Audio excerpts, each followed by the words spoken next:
अस्सलाम वालेकुम नाज़रीन, आप देख रहे हैं IR की न्यूज़। मैं हूं कायनात मीर। नाज़रीन, इमरान रियाज खान ने अपने ताज़ा तरीन वीलॉग में ओरिया मकबूल जान के केस के हवाले से बात करते हुए बताया कि ओरिया साहब का केस आज अदालत में लगा हुआ है। उनको मुबारक सानी पर किए जाने वाले वीलॉग की बुनियाद पर गिरफ्तार किया गया था। ओरिया मकबूल जान साहब ने जो बात की थी, जिसकी बुनियाद बनाकर और जिसका जवाब बनाकर उन्हें गिरफ्तार किया गया, तो वो मामला था मुबारक सानी केस वाला। उसमें ओरिया जान साहब का एक मौक़िफ़ था और यही मौक़िफ़ जो है वो दुनिया भर के उलमा इकराम का था। पाकिस्तान के जितने भी उलमा इकराम हैं वो सारे यही कह रहे थे, तमाम मकातब फ़िक्र के, कि यहाँ पे काजी फ़ायद ईसा साहब ने आइन और कानून से मुतसादम एक ऐसा फ़ैसला दिया है जिससे कोई ख़त्म नबूवत का मामला जो है वो दरपेश आ गया। ओरिया मकबूल जान साहब ने भी यही बात की थी और उनका भी यही मौक़िफ़ था, क्योंकि वो भी दूसरे उलमा इकराम की तरह एक आलिम दीन भी हैं और यानी वो दीन के स्टूडेंट हैं और इसके ऊपर वो बहुत काम भी करते हैं। मैंने उन्हें उनके कई बहुत सारे खुतबात भी सुने हैं। उसके अलावा वो एक सहाफ़ी भी हैं, एक लिखारी भी हैं और एक ब्यूरोक्रेट भी रहे हैं। वो एक बड़ी काबिल एहतराम शख्सियत हैं। तो ओरिया मकबूल जान साहब को इस मामले को बुनियाद बनाकर उठाया गया था। तो कहना उनका ये था कि काजी साहब ने गलत किया, लेकिन जिस दिन ओरिया मकबूल जान साहब का 4 दिन का रिमांड दिया गया, उस दिन काजी फ़ायद ईसा साहब ने अपने उस फैसले को खुद ही गलत करार दे दिया जो बात ओरिया मकबूल जान साहब कह रहे थे। यानी जो ओरिया साहब ने कहा वही काजी फ़ायद ईसा साहब ने भी कह दिया बाद में कि ठीक है, वो फैसला गलत हो गया था, कलदम हो गया, अब नया फैसला जारी कर दिया गया। तो ओरिया साहब के ऊपर ये जो मुकदमा और इसका जवाब, ये तो हो गया ख़त्म, ज़ीरो। अब उन्हें अंदर नहीं रखा जा सकता, ये बात हम सब कर रहे हैं। लेकिन इसके अलावा 2-3 और छोटी छोटी चीज़ें इस मामले के साथ जोड़ दी गई। एक ये चीज़ जोड़ दी गई कि जी चेयरमैन PTA पर तनकीद की है जी कि इंटरनेट की बंदिश क्यों करते हैं आप, ये सेंसरशिप क्यों लगा रहे हैं पाकिस्तान में। तो ओरिया साहब का ये कहना था इससे पहले जिन मुल्कों ने सेंसरशिप लगाई उन्हें आइडिया भी नहीं था उनके साथ होगा क्या, और हुक्मरान बेखबर रहते हैं अवामी रद्द-ए-अमल से। तो ये तो उन्होंने ठीक बात की। इस सेंसरशिप के खिलाफ जो है वो अमेरिका भी बात करता है, यूरोप भी बात करता है, यूनाइटेड नेशंस भी बात करती है, जितनी तंजीमें इंसानी हुकूक की है सारी इसके ऊपर बात करती हैं, ह्यूमन राइट काउंसिल इसके ऊपर बात कर रही है। तो ओरिया मकबूल जान साहब ने कौन सी कोई अनोखी बात कर दी थी। तीसरा जी मोहसिन नकवी साहब पर तनकीद की है, क्यों जी वो आसमान से उतरे, तनकीद नहीं हो सकती। अभी पाकिस्तान कल ही मैच हार गया बांग्लादेश से, अब क्या तनकीद भी ना करें मोहसिन नकवी पे। जब से वो आए हैं क्रिकेट के ऊपर ऐसा अंधेरा छा गया है, ऐसा घटाटोप अंधेरा छा गया क्रिकेट के ऊपर कि बेहतरीन क्रिकेटर्स होने के बावजूद मनूसत खत्म ही नहीं हो रही। कभी हम वर्ल्ड कप में जाके दुनिया की सबसे छोटी टीमों से हार जाते हैं, कभी बांग्लादेश जैसी टीम पाकिस्तान में आकर पाकिस्तान को टेस्ट मैच हरा देती है। अब चाहे आप बाकी सारे भी मैच जीत जाए ना, बांग्लादेश ने जो हासिल करना था वो उन्होंने कर दिया, उन्होंने कमाल क्रिकेट खेली। तो एक मनहूसत पड़ी हुई है। बंदा वो अब मोहसिन नकवी में तनकीद ना करे तो बंदा क्या करे इसमें, यही फर्क पड़ा है ना। यही लोग जीत रहे थे, अब यही लोग हार रहे हैं। अच्छा जी, बांग्लादेश के हवाले से एक मुवाजना किया था ओरिया मकबूल जान साहब ने, जिसको भी मुबैना तौर पर मेरी अली इशफाक साहब से बात हुई, अजहर सिद्दीक साहब से बात हुई, तो उन्होंने कहा ये भी शामिल किया हुआ है। लेकिन सवाल ये पैदा होता है कि एक हिस्टोरियन, एक सहाफ़ी, एक लिखारी, ये जो शख्स है या तज्जियाकार, वो अगर मुवाजना नहीं करेगा तो कौन करेगा। यानी मुवाजना अगर ओरिया मकबूल जान साहब नहीं करेंगे, हसन निसार नहीं करेंगे, बाकी जो सहाफ़ी हैं पाकिस्तान में वो नहीं करेंगे, तो कौन करेगा। ये उनका काम है भाई कि वो आपको बताएंगे कि बांग्लादेश के हालात इतने ख़राब थे, पाकिस्तान के इतने ख़राब हैं। वो आपको बताएंगे कि बांग्लादेश के अंदर तहरीक ऐसे शुरू हुई, ऐसे आगे बढ़ी, पाकिस्तान में भी ऐसे शुरू होकर ऐसे आगे बढ़ सकती है। लिहाजा होश के नाखून ले और आवाम की बात सुने। तो ये मुवाजना करना उनका राइट है, उसके ऊपर फिर उनको अंदर रखा हुआ है। अब आज जो है वो उम्मीद की जा रही है कि शायद केस डिस्चार्ज हो जाए, लेकिन क्योंकि लाहौर में एक छुट्टी होती है हर साल और वो एक हज़रत अली अजमेरी रहमतुल्लाह अलैह का मज़ार है, वहाँ पे उर्स होता है, उस उर्स के सिलसिले में छुट्टी है लाहौर में। तो उस छुट्टी की वजह से आज ड्यूटी मजिस्ट्रेट होंगे और उम्मीद की जा रही है कि वो ये केस डिस्चार्ज कर दें। नहीं करेंगे तो फिर कल हो जाएगा, परसों हो जाएगा, लेकिन ये ज़्यादती ख़त्म होनी चाहिए। एक्चुअली ओरिया मकबूल जान साहब से प्रॉब्लम ये है कि वो सिस्टम के मुताबिक नहीं चल रहे। ओरिया मकबूल जान साहब से प्रॉब्लम ये है कि वो शऊर बांट रहे हैं, वो बात कर रहे हैं जो ताकतवर हलकों को पसंद नहीं है, वो बात कर रहे हैं जो PDM की सरकार को सूट नहीं करती। वो नवाज शरीफ को और नवाज शरीफ के तर्ज हुक्मरानी को और उनकी फैमिली को चैलेंज करते हैं।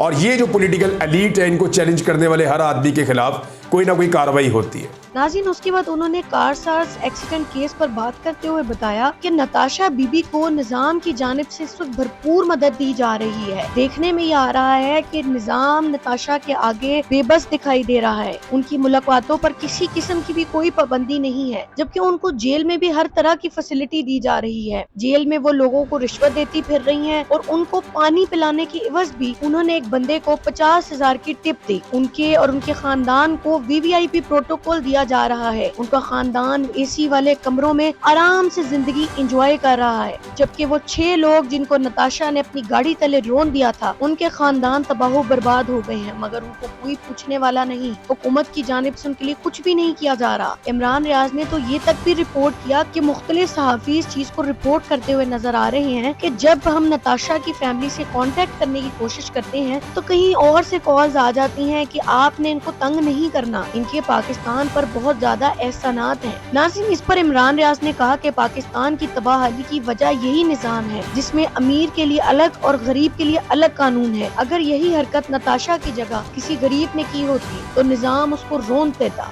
निजाम उसकी वो हालत करता कि दोबारा वो कभी भी खड़े होने के भी काबिल न रहता। लेकिन नताशा जैसे अमीरों के लिए अलग कानून है।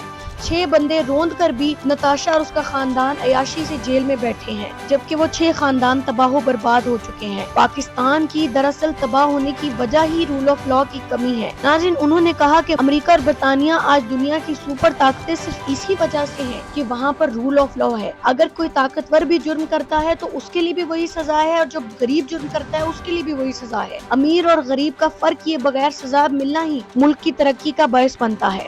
नाज़रीन, उसके बाद उन्होंने वजीर आजम शहबाज शरीफ की जानिब से की जाने वाली ट्वीट का जिक्र करते हुए बताया कि हमारे वजीर आजम जनाब शहबाज शरीफ साहब, फॉर्म 47 वाले जाली हुकूमत वाले वजीर आजम, उन्होंने एक ट्वीट किया, और ट्वीट किया अपने एक भाई के नाम।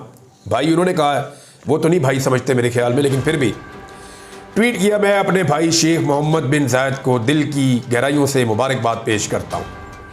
ये दुबई के हुक्मरान है, UAE के बादशाह हैं। उन्हें कह रहे हैं कि उन्होंने 2024 के पहले 6 महीनों में जो गैर मुल्की तजारत है उसमें 11% इजाफा कर लिया, और 1.39 ट्रिलियन दिरहम, ये बनते हैं 397 अरब डॉलर्स। 397 अरब डॉलर्स, आप 7 अरब डॉलर 3.25 साल में IMF से ले रहे हैं। 37 महीनों में 7 अरब डॉलर आप IMF से भीख ले रहे हैं, कर्जा ले रहे हैं। लेकिन वो 6 महीने में जो तजारत कर रहे हैं उसका हुजम आप देखिए कि वो है लगभग 400 अरब डॉलर, 397 अरब अमरीकी डॉलर्स। इतना आगे निकल गया छोटा सा UAE हमसे। एक तरफ से आप फिरना शुरू करें ना गाड़ी में तो सारा UAE खत्म हो जाता है 1.5-2 घंटे के अंदर। छोटा सा मुल्क है, लेकिन आप देखें उन्होंने कितना पैसा कमा लिया, कितनी ट्रेड उन्होंने की, उनकी पॉलिसीज ठीक है। अच्छा, शहबाज शरीफ साहब ने उनकी ज़मीन आसमान एक कर दिए, उनकी तारीफ़ों के पुल बांध दिए। वैसे मियाँ साहब से अच्छी खुशामद मैंने अपनी ज़िंदगी में नहीं, इनकी वीडियोस भी हैं खुशामद की, कमाल किस्म की खुशामद करते हैं। इमरान खान साहब ने इनका ठीक नाम रखा था। बहरहाल उन्होंने कहा जी एक मुतासिर कुन अदादोशुमार है, और जी जनाब तेल से आपका इन्हिसार कम हो रहा है, उनको मुबारकबादें दे रहे हैं। आपकी तवज्जो बड़ी ज़बरदस्त है, बड़ा अहम किरदार अदा कर रही है, आप जिद्दत लेकर आ रहे हैं अपने मुल्क के अंदर। और मुत्तहिदा अरब अमारात के हाइनस, और उनको कह रहे हैं जी कि सदर मोहम्मद बिन जायद की काबिल क़यादत में एक काबिल एतमाद आलमी तजारती शराकतदार और सहूलतकार के तौर पे उभरा है। शहबाज शरीफ साहब ने कमाल कर दिया जनाब। 3 या 4 पैराग्राफ्स में 4 पैराग्राफ्स की तारीफ़ें की हैं उनकी कि आपका विजन, बड़ा विजन का लफ्ज़ बोला। ये एवं नहीं राना मशहूद ने विजन का लफ्ज़ बोला, ये विजन का लफ्ज़ ऊपर से नीचे ट्रिकल डाउन इफेक्ट है। ये बड़े मियाँ साहब से विजन चलता है, नीचे तक आता है। ये अपने से ऊपर वाले को कहते हैं ताड़ा कमाल विजन है, इनसे नीचे वाले को कहते हैं तू मैनू कह कि मेरा कमाल विजन है। तो ये है इनका तरीका वारदात। तो वो विजन जो है वो उठा के पहुंचा दिया अपने बड़े भाई कह रहे हैं UAE को। इतनी तारीफें उनकी की, लेकिन जो उनकी तारीफें कर रहे हैं उनकी अपनी हालत आप देखें। जिस ट्विटर पे शहबाज शरीफ साहब ने ट्वीट किया X के ऊपर, वो पाकिस्तान में बैन है, और हमारे वज़ीर आज़म ने जो ट्वीट किया है या X के ऊपर पोस्ट की है वो VPN लगा के की है, गैर कानूनी हरकत करते हुए। उसके बाद अपने मुल्क की मईशत इसी शख्स ने पूरी तरह तबाह कर दी है जो दूसरे मुल्क के हुक्मरान की तारीफ कर रहा है। सरमायाकारी पाकिस्तान की तारीख का 50 साल का रिकॉर्ड तोड़ के नीचे ले आए हैं। महंगाई पाकिस्तान में तारीख का 50 साल रिकॉर्ड इन्होंने तोड़ा है। नौजवान मुल्क छोड़ छोड़ कर जा रहे हैं।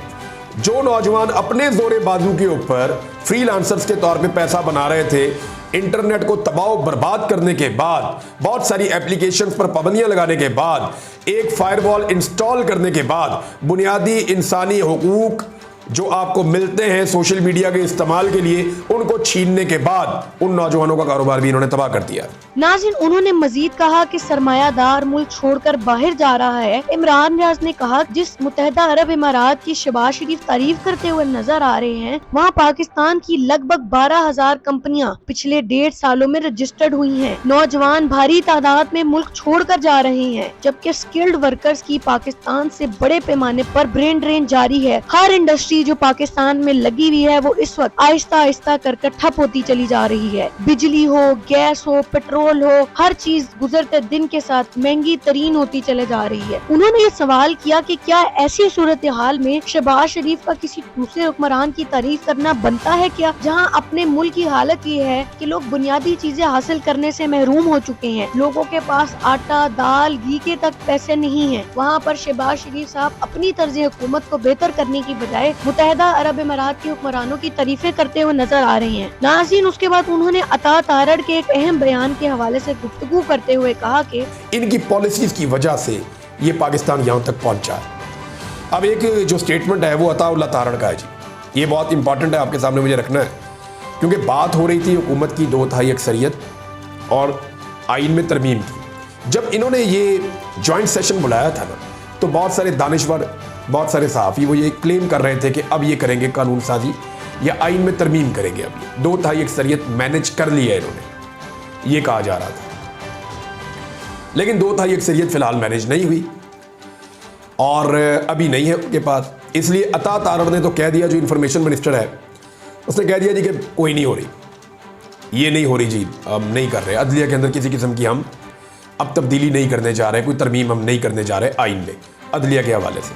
हालांकि ये बार बार कहते रहे कि ये करने जा रहे हैं, ये नहीं एक तरफ खड़े नहीं होते, कभी कहते हैं कर रहे हैं, कभी कहते हैं नहीं कर रहे। जो जरदारी साहब जाकर मिले हैं ना फजलुर रहमान से, वो उनसे इसलिए मिले हैं ताकि फजलुर रहमान साहब 2/3 अक्सरियत पूरी करने में उनकी मदद करें।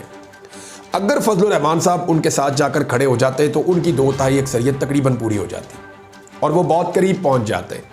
PTI का हल्का फुल्का 1-2 बंदे तोड़ के जो आज़ाद है, उन्हें कहा जाता कि जी आप ज्वाइन कर दें फलां पार्टी को, या आप आज़ाद ही रह जाएं, आप हमें वोट डाल दें, तो कुछ ना कुछ करके ये मैनेज कर लेते हैं। लेकिन क्योंकि फजलुर रहमान साहब ने इनकार कर दिया है, तो इनकी जो हंडिया है वो बीच चौड़ाए जो है वो टूट गई है। अब इनके पल्ले कख नहीं है कि ये 2/3 अक्सरियत के साथ आइन में तरमीम करें। लेकिन अभी भी ये आइन में तरमीम करने की कोशिश करेंगे और उसका तरीक़ाकार जो है, एक कोई नया ये कानूनी चक्कर चलाएंगे जिसमें ये कोशिश करेंगे कि इलेक्शन कमीशन वही सीटें जो डीनोटिफाई की गई हैं, जो 23 सीटें PTI की दी गई थी बाकी जमातों को, वो वापस बाकी जमातों को दे के इनको 230 के फिगर पे पहुंचा दें और ये 230 के साथ दोबारा कौमी असम्बली में 2/3 अक्सरियत हासिल कर लें। फिर इनको 5 से 6 वोट एक्स्ट्रा चाहिए होंगे सेनेट के अंदर, और वो ये कैसे हासिल करेंगे उसका ये बंदोबस्त करने के लिए दोबारा फजलुर रहमान साहब के पास जाएंगे, बार बार उनको मिलेंगे, काबिल अली आगा साहब के पास जाएंगे, कुछ और लोगों के पास, मेंगल साहब के पास जा सकते हैं। तो ये उनसे मदद मांगेंगे कि आप हमें मदद दे के ये कानून साजी आप करवा दें किसी तरह। लेकिन फ़िलहाल इनकी दाल नहीं गल रही, फ़िलहाल ये कुछ नहीं कर पा रहे।